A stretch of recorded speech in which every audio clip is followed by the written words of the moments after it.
इसके बीच की दूरी कितना गैप रखा, उससे आगे की दूरी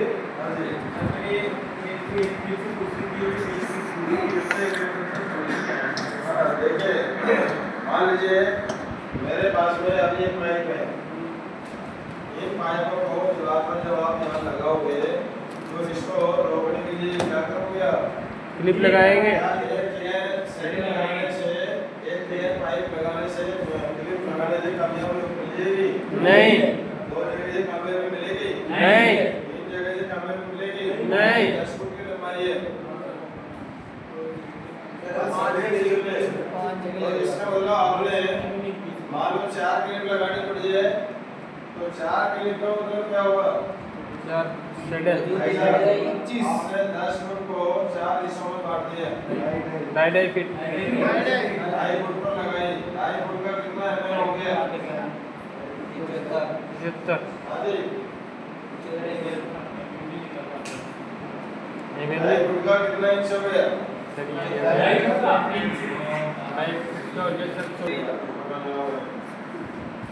ठीक है, लाइटों का ये जो सिरा है और ये सिरा सारा धागा बांध के सीधा देखेंगे तो ये सारे सिरे आपस में टच होने चाहिए धागे से।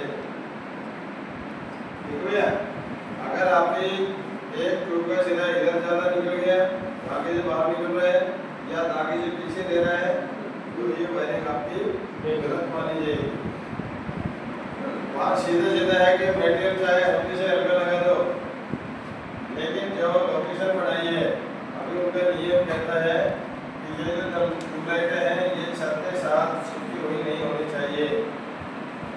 तो लग रही है ना दिमाग के साथ, अभी कर दिया जो पास कर दिया मुझे समझ नहीं आ रहा, लेकिन वो क्या करते हैं इनके नीचे लकड़ी का राउंड ब्लॉक इधर लगाएंगे, लकड़ी का राउंड ब्लॉक इधर लगाएंगे, उसके ऊपर ट्यूब के रोड ऐसे सोचेंगे तो छत से अलग हट जाएगी ट्यूब, है ना, छत से अलग हट जाएगी ट्यूब। तो ये क्या इस ट्यूब में नमी के कारण कोई फॉल्ट आएगा क्या? लेकिन आप इसके साथ में लगे हुए हैं तो आएगा, फॉल्ट आ सकता है। तो वो सब लगी देखिए तो तारों पर 2 फीट के नीचे से देखिए ये ट्यूबलाइट बना देते हैं उसमें जैसे पाइप में फ्रेम होता है उसमें होल होता है, होल के अंदर सेगमेंट के द्वारा पाइप लगा दिया और ऊपर ले जाकर के उसका सॉकेट लगाते हैं, सॉकेट में जाकर के वो भी फ्रेम के द्वारा फिक्स हो जाता है, वहाँ लकड़ी के वो लगाते हैं। उसको उनकी जो लंबाइयाँ होती है उनका जो सेटिंग होती है ऐसे ट्यूब लग रही है वो सारी एक लाइन में होनी चाहिए, ऐसे दिखाई दे तो ऐसे सारी एक लाइन में दिखनी चाहिए। फर्श का लेवल है, आपने देखा कि इधर से भी पंखे एक लाइन में दिख रहे हैं, ऐसे देख रहे हैं तो ये पंखे भी एक लाइन में, वो पंखे भी एक लाइन में है, तो आपकी वायरिंग सही है। अगर इनमें थोड़ा सा डिफरेंट आना शुरू हो गया तो आपकी वायरिंग गलत मानी जाती है। तो ये सावधानियां ध्यान में रहेंगे नहीं? किसी के घर में वायरिंग करें तो हमें ये सारे सिस्टम को ध्यान रखना होगा। ठीक है, ये सारे सिस्टम को पूरा ध्यान रखना होगा ताकि इससे क्या हो जाएगा, इससे क्या हो जाएगा कि हमारे वायरिंग में XYZ कोई भी आदमी 100% कमियां निकाल करके और आपको ये लगे कि मिस्त्री सही नहीं है।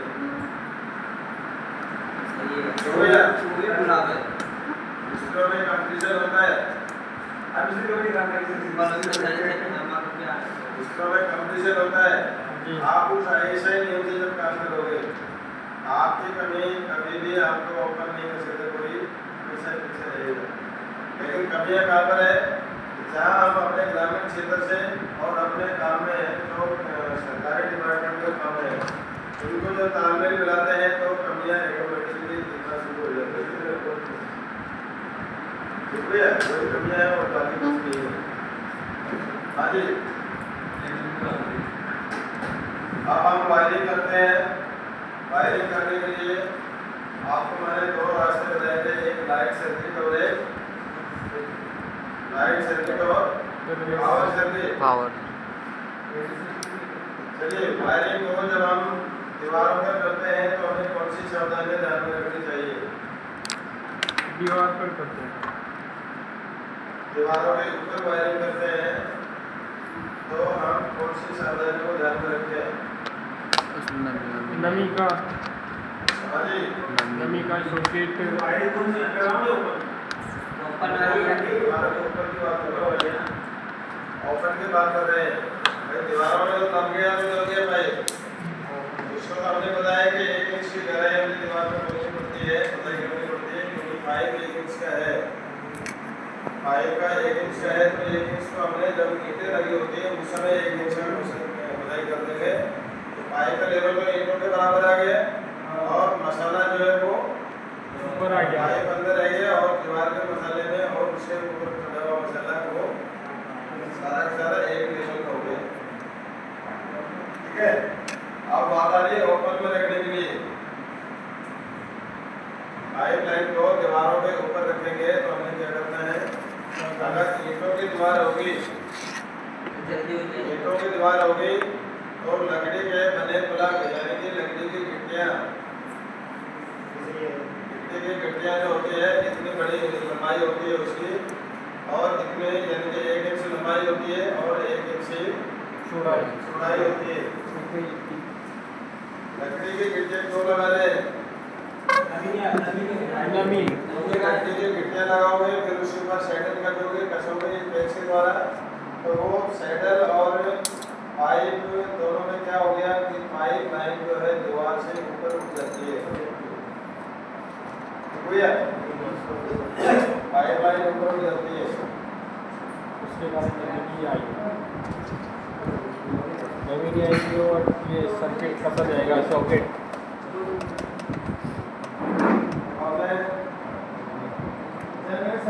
पत्थर की दीवार में कब्जा होगा करो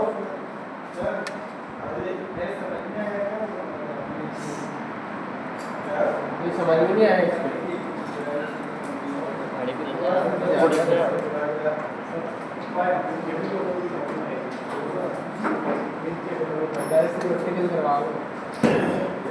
कंगो ऊपर कंगो ओए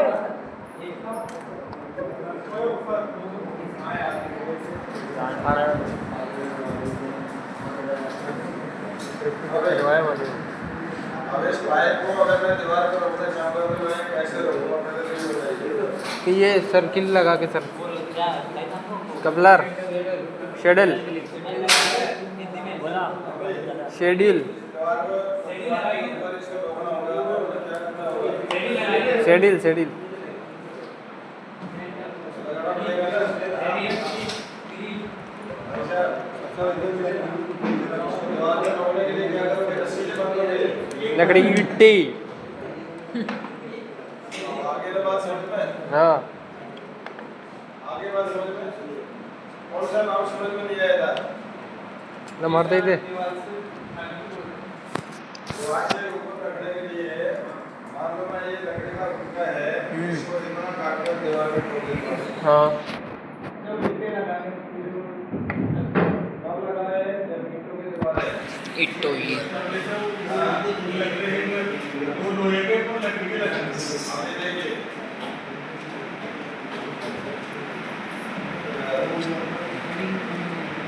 आगे मान लीजिए मैं इसको दीवार पे लगा देता हूँ इसके ऊपर कोई सामान लगाओ इसके दीवार से ऊपर हो जाएगा ऊपर हो जाएगा ना हाँ मैं लकड़ी की गिट्टी बना करके इतना बड़ा घुटना लेके दीवार पे ठोक दूंगा इसके ऊपर फिर मैं ऐसे सैडल लगाऊंगा उसके ऊपर फिर ये पाइप आएगा फिर दीवार से ऊपर उठेगा नहीं उठेगा उठेगा नहीं भैया उठेगा ऐसे हमने क्या कर दिया 75 mm की दूरी पर आपने एक सैडल इधर लगाया फिर 75 mm की दूरी पर लिया फिर 75 mm की दूरी पर चले गए तो आपने जब इसको रखा तो पूरा पाइप दीवार से अंदर हो जाएगा ना ऊपर उठ गया तो बारिश सही आ रही है और अगर ये दीवार से सटा रहा और ये लोहे का पाइप होगा नमी आएगी ये जंग खा जाएगा खा जाओ पकड़ है लेगा ना हाँ जंग खा जाएगा और जल्दी करके खराब हो जाएगा आपने पूरा पेंट मारा हुआ है सारी चीजें हैं अगर ये दीवार से इधर बचा रहेगा तो इसके ऊपर जल्दी से जंग नहीं आएगी इनको लगाने के लिए प्लास्टिक के क्लैंप बने हुए हैं ठीक है इनके जो शटल है उनमें ऊपर से पत्ती नहीं लगती उनकी आकृति इस प्रकार से आती है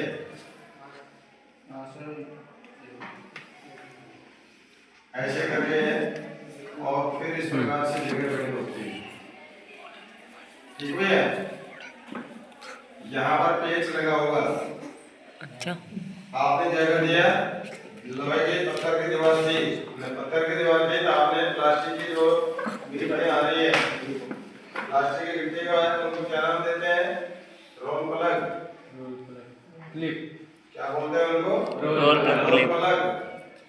आप रोल प्लग यानी कि प्लास्टिक की गिट्टियाँ दीवार में लगाते हो तो यहाँ स्क्रू लगा करके इसको दीवार के ऊपर रख देंगे, तो ये जो हिस्सा बना हुआ है ये दीवार के अंदर तो नहीं गया ना, नहीं गया ना। आप यहाँ पर पाइप डालोगे तो क्या होगा, ये पाइप की दीवार से ऊपर बढ़ जाएगा, हो गया ना। यानी कि चाहे वो 200 के लगभग ऊपर उठा हुआ है लेकिन है तो दीवार से ऊपर ही ना, तो शटर होगी आपसी दूरी 75 ये जो शटर लगाएंगे इनकी आपसी दूरी 75 mm से ज्यादा दूरी पर नहीं होनी चाहिए। अजय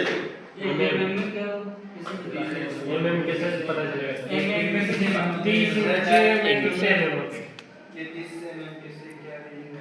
30 इंच हो ये अंदर 30 इंच के बाद अरे भाई साहब तुम्हारे पास में स्केल रहा, इंच पे है, फुट पे है, थोड़ा आकार हो जाएगा। सर ये 1 फुट हो गया। भाई अभी उस आदमी का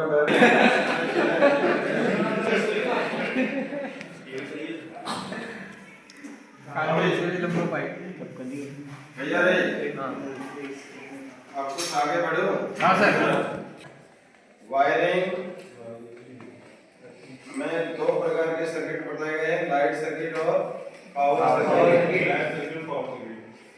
कभी भी लाइट सर्किट के साथ में पावर सर्किट कनेक्शन आपस में नहीं जुड़े होने चाहिए। लाइट सर्किट बिल्कुल अलग अलग करेंगे और पावर सर्किट बिल्कुल अलग करेंगे। लाइट के एक सर्किट के ऊपर 850 700 वाट या 1000 वाट से ज्यादा लोड नहीं होना चाहिए और पावर सर्किट सभी अलग अलग होने चाहिए। पावर सर्किट का लोड फिक्स नहीं होता है इसलिए उसके ऊपर एक से अधिक संख्या में उपकरण नहीं जोड़ सकते। उनमें पावर सर्किट कितने भी अपनी बिल्डिंग में बनाए हैं सभी के सर्किट अलग अलग होने चाहिए। एक पावर सर्किट से दूसरा पावर सर्किट जुड़ा हुआ नहीं होना चाहिए। अब यहाँ लाइट है, ये तो हमारे 8-10 पॉइंट हमारे जुड़ रहे हैं ना एक सर्किट से। एक सर्किट का मतलब है एक एमसीबी से जो 2 तार आए हैं उन 2 तारों पर हमने 800 वाट से और 1000 वाट तक की संख्या हमने लोड उसमें डाल दिया। अगले 1000 वाट के लिए दूसरे एमसीबी से फिर नए 2 तार तैयार होंगे, ठीक है। लेकिन पावर के लिए एक एमसीबी बराबर 1 पॉइंट, दूसरे एमसीबी बराबर 2 पॉइंट, दूसरा पॉइंट तीसरे एमसीबी बराबर है 1 पॉइंट। इसका मतलब सभी के अलग अलग एमसीबी होंगी। एक कमरे की अलग एमसीबी दूसरी कमरे की अलग। लाइट सर्किट 800 वाट से 1000 वाट तक एक सर्किट पर लोड, ठीक है। और पावर सर्किट सभी अलग अलग होने चाहिए। लाइट लोड और पावर लोड दोनों एक ही सर्किट में नहीं जुड़े होने चाहिए, दोनों अलग अलग सर्किट से जुड़े होने चाहिए। जितने भी सब सर्किट आपने बनाए हैं सभी के सभी सर्किट आपके ऑटोमेटिक सर्किट ब्रेकर से जुड़े होने चाहिए।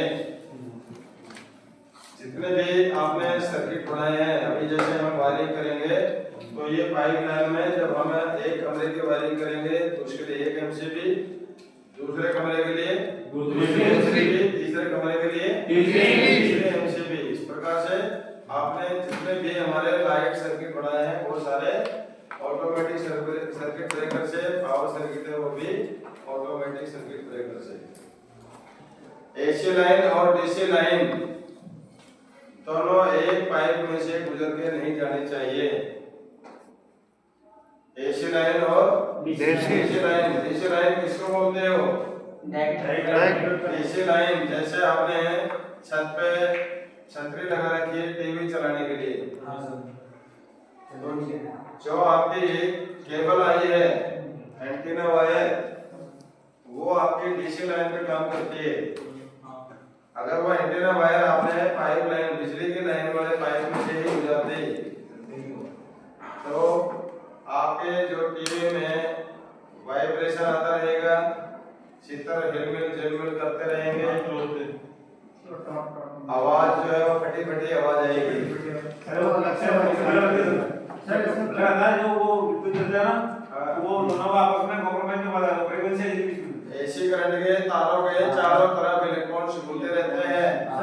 ये आ गया हाँ जी, ये आ गया समझ में। ये जो हमारे छत के ऊपर से जो ये भुगतान किया हुआ है ना, समझ आई होगी। टीवी चलती थी ना, उस टाइम वो अलग से वाइब्रेट करती थी, तो बार बार से बोला करती थी, वो अलग से स्पीकर में अलग से आवाज आती थी। तो हम देखा ही नहीं इससे आवाज में निकल रही तो एसी वोल्टेज ज्यादा था, उसके साथ में लिपट ही निकल रही थी।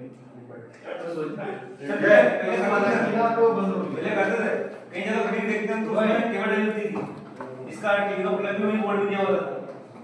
भाई आयशा नियम सीधे सीधा बोल रहा है, एसी और डीसी दोनों लाइनें एक ही पाइप में से गुजरकर नहीं जानी चाहिए। इसका मतलब है आप चाहे कुछ भी आइटम, चाहे अपना मान लीजिए माइक वगैरह लगा रहे हैं कहीं पर भी, आपको माइक की लाइन, जैसे अभी मान लो हमने यहाँ कोई साउंड सिस्टम रख दिया, वहां से आपने जगह लाइन आवाज आपने उधर ले जानी है, चारों कमरों में एक स्पीकर लगा दिए और आपने क्या सोचा कि ये लाइन वहां से गुजर के वहां तक जा रही है, क्यों ना इस वायर को उसके अंदर से गुजार के और वहां उसे स्पीकर में जोड़ दें। समझ में आ गया? ऐसा करने से क्या होगा, जहां आप अलग से चला के देखोगे तो आवाज साफ मिलेगी, लेकिन जब वो बिजली के रास्ते में जो गुजर के गए हुए हैं तार, तो उनकी जो आवाज है वो सारी फटी फटी मिलेगी। आप वहां पर क्या करेंगे, स्पीकर को गलत घोषित कर देंगे। समझ में आ गया ना? स्पीकर खराब है, फिर वो स्पीकर खोल के यहाँ लगाकर चेक करोगे, फिर बढ़िया आवाज दे रहा है, लेकिन वहां लगाओगे तो फिर कोई कंडीशन आएगी। इसका मतलब क्या है, एसी करंट में जो साइकिल बनते हैं, फ्रीक्वेंसी बनती है, वो आपके डीसी करंट के ऊपर प्रभाव डालती है। कहते हैं कि बड़ा आदमी छोटे आदमी को, बड़ी मछली छोटे मछली को खाती है। ये हमारे एसी करंट की वैल्यू ज्यादा होती है, डीसी करंट की वैल्यू कम होती है। वो जो साइकिल बनते हैं, फ्लेक्सिबल करते हैं, वो आपके लिए हैवी हो जाते हैं। जैसे आसमानी बिजली होती है, आपने अपने घर की बिजली को काफी अच्छे तरीके से सूटेबल किया हुआ है, लेकिन आसमानी बिजली हैवी होती है ना, तो आकर के हमारे सारी बिजलियों के ऊपर, सारे उपकरणों के ऊपर प्रभाव डालती है, नहीं डालती है?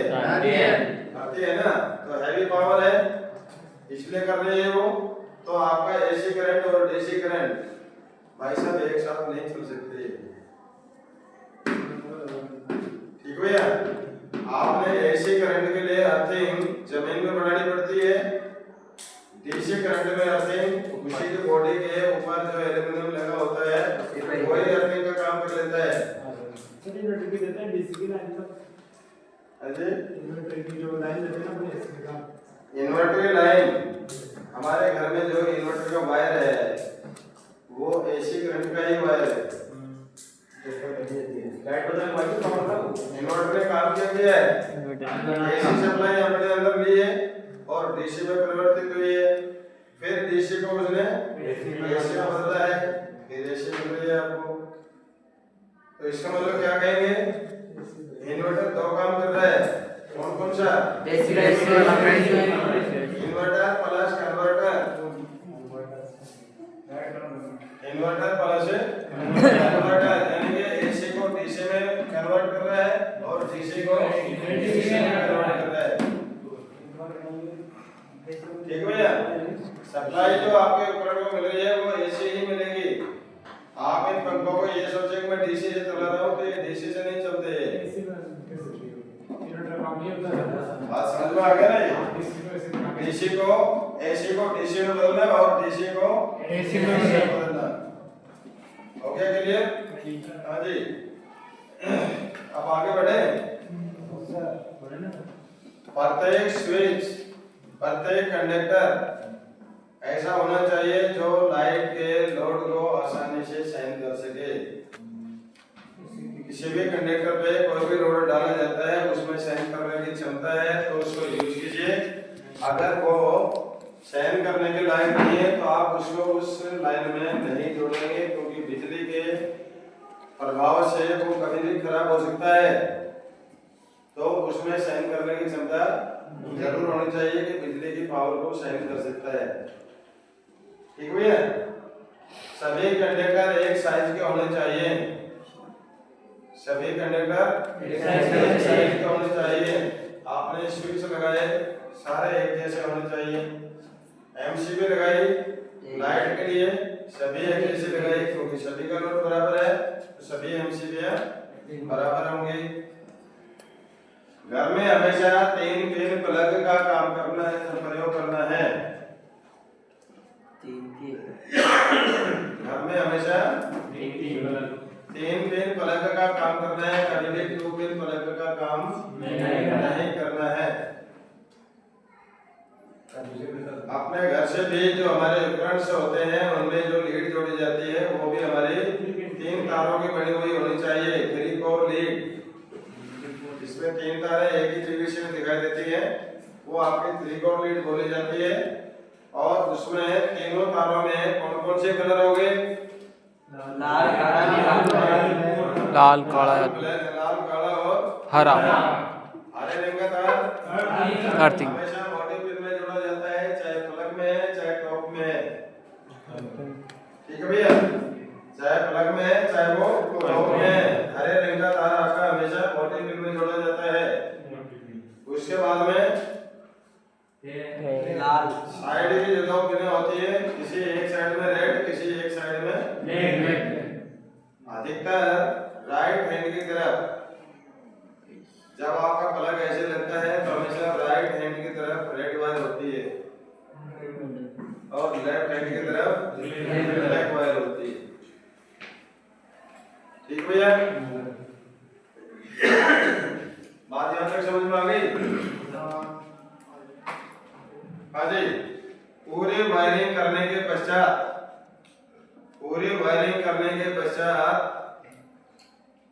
अर्थ कंटिन्यूटी जांच करना ज्यादा जरूरी है। पूरी बिल्डिंग में अर्थिंग सप्लाई बराबर रेगुलर है या नहीं है। अगर वायरिंग आपकी बिल्डिंग में पूरी अर्थ वायरिंग कंटिन्यूटी बिल्कुल कंप्लीट है तो आपको किस चीज से बचाव हो जाएगा? आसमानी बिजली सबसे पहला जो सबसे बड़ा खतरा है, सबसे बड़ा जो खतरा है वो आसमानी बिजली का है। आसमानी बिजली कभी भी अगर आपने अर्थिंग नहीं दी हुई है और कोई उपकरण प्लग में लगा के छोड़ा हुआ है जला देगी, आपके उपकरण में बंद होते हुए भी आग लग जाएगी। आसपास गिरेगी ना, पंखा जल जाएगा। समझ में आ गया ना? देखा था मैंने कैसे हमारा गांव बहुत सारी घटनाएं घट चुकी है। इसी के देखा मैंने पहले जाता हूं तो अंदर पर स्टूडेंट रहता हूं, वो बेचारा लाइट थी नहीं, मैं कहा मौसम तो खराब था।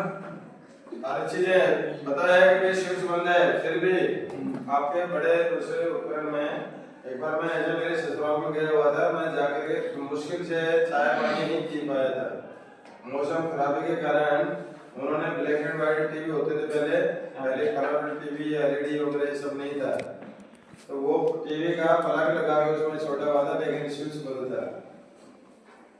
आसमानी बिजली कट गई और कटते ही वहां बैठे बैठे मेरे आंखों के सामने और उस टीवी के अंदर बहुत भयंकर आग लगी। और तो मैं काम का जानकार था, जाते ही मैंने प्लग से तार को बाहर निकाल दिया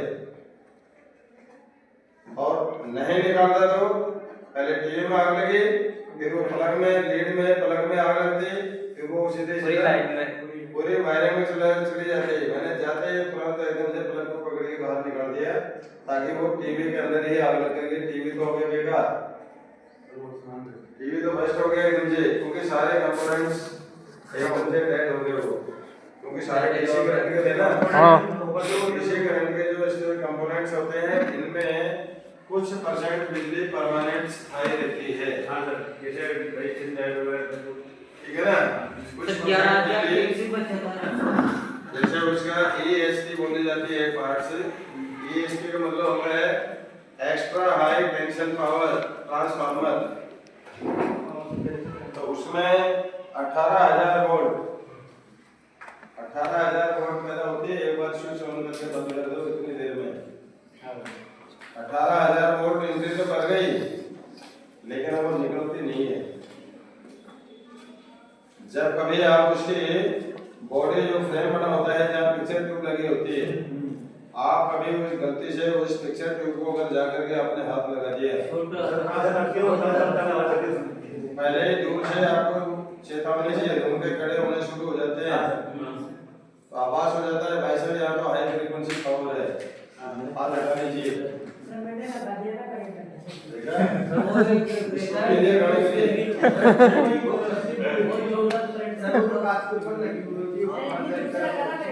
कभी-कभी चलती हूँ किसमें? स्क्रीन पे हाथ लगा देना। हाँ हाँ हाँ कितने सारे घटनाएं जो आप अवगत हो चुके हो, फिर भी हाथ में नहीं चल रहे। टीवी चलती है मेरे घर में पड़ी है टीवी। मेरे घर में पड़ी है टीवी पुरानी। क्या बोल रहे हो? वो ब्लैक फिल्म चलती हुई स्क्रीन पे हाथ लगाना तब ये यूट्यूब पे डालेगा थोड़ा इसको बड़ा अच्छी लंबी लंबी खाना पे भाई तीन बार बोल दिया। हाँ 10 मिनट की